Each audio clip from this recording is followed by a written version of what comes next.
नमस्ते फिलहाल मातृभूमि जय हिंद दोस्तों, सबका स्वागत करता हूं। शुरू करते हैं आज के डिफेंस समाचारों को। इंडियन एयरफोर्स ने पंजाब के बठिंडा एयरफोर्स स्टेशन पर Barak 8 medium range surface to air missile यानी कि एमआर सैम को डिप्लॉय किया है और ये 13th यानी कि 13वीं साइट है जहां पर बराक 8 एमआर सैम को डिप्लॉय किया गया। भारत ने हाल ही के वर्षों में चाइना और पाकिस्तान से लगती सीमा के पास बराक 8 को डिप्लॉय करना शुरू किया है ताकि किसी भी तरीके के हवाई खतरों का मुकाबला किया जा सके। और ये जो डिप्लॉयमेंट है वो भारत के पंजाब पर हवाई रक्षा छतरी को मजबूत तो करती है, साथ ही साथ उत्तर पश्चिम में भारत की सैन्य स्थिति को और मजबूत भी करती है। इसके अलावा भारत ने लेह, श्रीनगर, पठानकोट, आदमपुर, मीसामारी, फलौदी, जैसलमेर, उत्तरलाई, जामनगर, भुज, नालिया और बवाना सहित जो प्रमुख स्थान है वहां पर कम से कम 13 यानी कि 13 बराक 8 बैटरियां ऑपरेशनलाइज की हैं। और ये साइटें वो है जहां से भारत पाकिस्तान और चाइना दोनों को काउंटर कर सकता है। बराक 8 किसी भी तरीके के हवाई घुसपैठ को खत्म कर सकती है और ये सिस्टम दोस्तों चाइना की जो एडवांस फाइटर जेट्स और मिसाइल है उनका भी मुकाबला कर सकती है, जिसमें कि J-20 स्टेल्थ फाइटर जेट और उनका HQ-9 सैम सिस्टम भी शामिल है। बराक 8 को दोस्तों लद्दाख जैसे उच्च ऊंचाई वाले क्षेत्र में भी डिप्लॉय किया गया, जहां ये रशियन S-400 जैसी जो अन्य डिफेंस सिस्टम है उनका पूरक बनेगा। मतलब साफ है कि भारत ने सुरक्षा के साथ कोई कॉम्प्रोमाइज नहीं किया है और एमआर सैम जिसे भारत और इजराइल दोनों साथ में मिलकर बनाते हैं। बराक 8 एक व्यापक सुरक्षा कवच बनाता है जो कि छोटी, मीडियम और लंबी दूरी के खतरों से निपटने में सक्षम है और ये कम उड़ान भरने वाले ड्रोन्स का भी मुकाबला कर सकती है। डीआरडीओ ने हाल ही में अपनी 6.8 x 43 mm असॉल्ट राइफल का प्रोटोटाइप प्रदर्शित किया है। आपको बता दें कि डीआरडीओ ने पुणे में अपने armament research and development establishment जिसे कि ARD कहते हैं उनके द्वारा विकसित 6.8 x 43 mm की असॉल्ट राइफल का पहली झलक दिखाई है। और ये कटिंग एज वेपन कई फीचर्स के साथ आता है, जिसका कि पॉलीमर 30 राउंड मैगजीन है जो कि मेटल इंसर्ट के साथ है और इसमें टेलीस्कोपिक स्टॉक भी है। हालांकि 6.8 x 43 mm असॉल्ट राइफलें इंडियन आर्मी की ऑपरेशनल मांगों को पूरा कर सकती हैं। इससे पहले 2024 में डीआरडीओ ने अपनी 7.62 x 51 mm उग्रम राइफल पेश की थी, लेकिन ये जो नई राइफल है ये उससे ज्यादा एडवांस मानी जा रही है, जिसकी मारक क्षमता, वजन और अडेप्टेबिलिटी इसे काफी संतुलित करके बनाया गया है। इस राइफल की डिजाइन फिलॉसफी ग्लोबल ट्रेंड्स के हिसाब से बनाई गई है, जैसे कि आप अमेरिका का next generation squad weapon programme देख सकते हैं, जिसमें कि 5.56 mm नाटो स्टैंडर्ड पर बड़ी हुई रेंज और पैड करने के लिए 6.8 mm कैलिबर को अपनाया गया है और सेम ये राइफल भी इसी फॉर्मेट को अपना रही है। ये राइफल कई खास विशेषताओं के साथ आती है, जिसमें कि इसकी पॉलीमर 30 राउंड मैगजीन को शामिल किया गया है, जिसे कि ड्यूरेबिलिटी के लिए मेटल इंसर्ट से मजबूत किया गया है। और जो टेलीस्कोपिक स्ट्रोक है वो भारतीय सेना की मैनुअलिटी को बढ़ाएगी, वो भी डाइवर्स कॉम्बैट सिनेरियो में, जैसे कि urban fire fight, mountain terrain और डेंस जंगल्स में। इस राइफल की जो इफेक्टिव रेंज है और रेट ऑफ फायर है उसके बारे में ज्यादा जानकारी सामने नहीं आई है, लेकिन कहा जा रहा है कि यह भी गैस ऑपरेटेड मैकेनिज्म पर काम करेगी।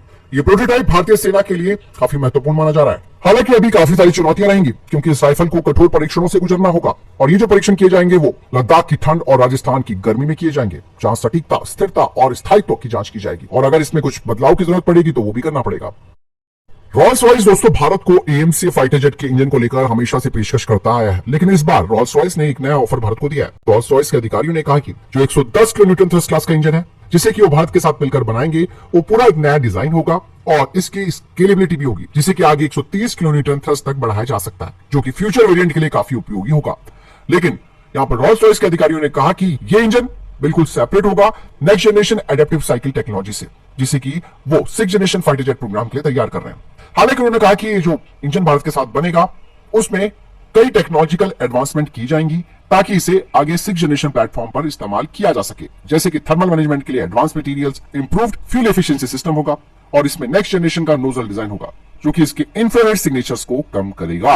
हालांकि भारत अभी इंजन को लेकर पूरी तरीके से आश्वस्त नहीं है कि भाई किसके साथ बात करनी है, कौन रिलायबल पार्टनर होगा, लेकिन कंसीडर तो भारत इस वक्त फ्रांस को ही कर रहा है। चलिए देखते हैं आगे भारत किस पर दाव लगाता है।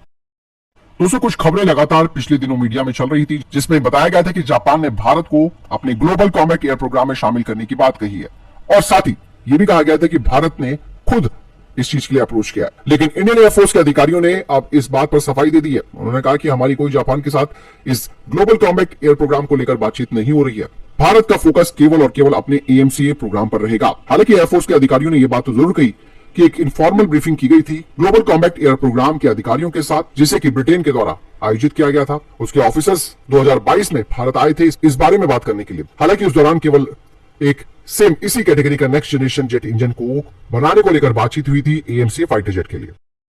वहीं भारतीय वायुसेना अपने विमान चालक दल के लिए एक cutting edge remote real time in flight health monitoring system को चाहती है, जिसके लिए प्राइवेट सेक्टर की इंडस्ट्री से बातचीत शुरू हो चुकी है। आपको बता दें कि भारतीय वायुसेना की ये पहल फ्लाइट के दौरान पायलटों की शारीरिक स्थितियों की निगरानी के लिए गैर आक्रामक यानी कि non invasive variable sensor technology का इस्तेमाल करना है, जो वैल्यूएबल जो मेडिकल डेटा है उसे प्रदान करेगा, जिसका विश्लेषण सेफ्टी प्रोटोकॉल्स के लिए किया जाएगा ताकि समय पर चिकित्सा हस्तक्षेप सुनिश्चित की जा सके। इंडियन एयरफोर्स के अधिकारियों ने कहा कि यह सिस्टम काफी महत्वपूर्ण होगा, जिससे कि विमान चालक दल के स्वास्थ्य की remote real time in flight निगरानी की जा सकती है। भारतीय वायुसेना के सुखोई 30 MKI, मिराज 2000 और राफेल फाइटर जेट जैसे जो हाई परफॉर्मेंस वाले विमानों का संचालन करने वाले पायलटों को high G forces, rapid changes in altitude और ऊंचाई पर तेजी से बदलाव और तनाव के लंबे समय तक संपर्क रहित महत्वपूर्ण शारीरिक चुनौतियों का सामना करना पड़ता है, जो कि उनके स्वास्थ्य और उनकी परफॉर्मेंस को प्रभावित करता है। और उड़ान के दौरान संकेतों की रियल टाइम की निगरानी पायलट की स्थिति के बारे में महत्वपूर्ण जानकारी प्रदान कर सकती है, जिससे कि ग्राउंड आधारित जो मेडिकल टीमों को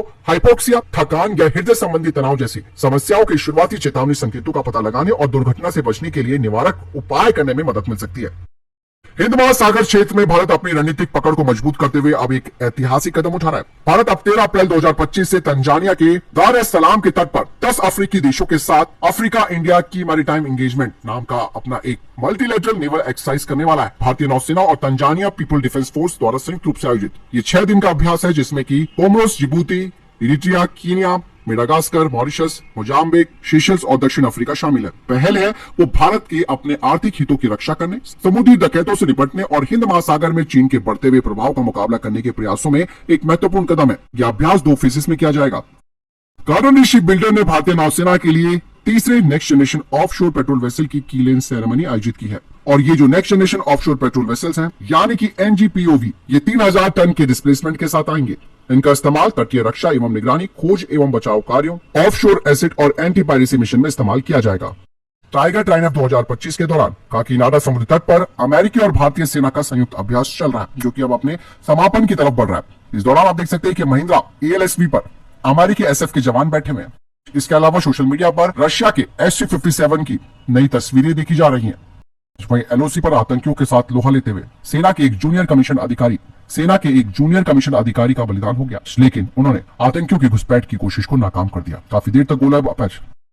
तो फिलहाल जब देखिए टॉप डिफेंस अपडेट वीडियो के सामने कोई प्रश्न जवाब है, आपको कोई सवाल है कमेंट सेक्शन में लिखकर जरूर पूछ सकते हैं। वीडियो को लाइक और शेयर जरूर कीजिएगा। जय हिंद, वंदे मातरम।